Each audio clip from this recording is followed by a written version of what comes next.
Notre santé à présent et cette question, faut-il confiner le week-end dans les 20 départements sous surveillance renforcée?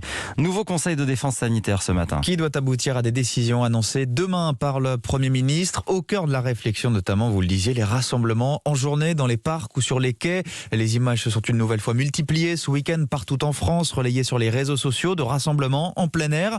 Mathieu Charrier, on se pose donc cette question. Est-ce qu'il y a un réel danger de contamination en extérieur ? Alors oui, mais un danger le plus souvent limité. Une grande étude s'est intéressée à la question, chapeautée par des chercheurs américains. Leur conclusion, sur 25 000 personnes atteintes de Covid-19, 6% seulement ont été contaminées en extérieur. Et encore le plus souvent, lors de rassemblements dans des zones restreintes où la distanciation sociale n'était donc pas respectée. Ce qui ne veut pas dire pour autant qu'il n'y a aucune contamination à l'extérieur. Le principe, encore une fois, c'est de respecter au maximum la distanciation et les gestes barrières, explique Benjamin Davido, infectiologue à l'hôpital Raymond Poincaré de Garches. Il faut distinguer deux situations.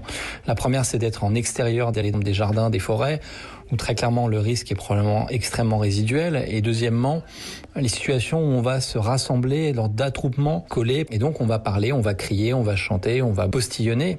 Et donc on va créer des aérosols de gouttelettes dans des situations extrêmement à risque finalement d'inhalation de ces fameuses gouttelettes, de ces aérosols. Et d'ailleurs, en cas de reconfinement le week-end, ce ne sont pas que ces rassemblements en extérieur que le gouvernement veut limiter. Il vise aussi et surtout les déplacements en vue de rassemblements privés, en famille ou entre amis, qui reste le principal lieu identifié des contaminations au Covid. Mathieu Charrier, chef du service Société d'Europe.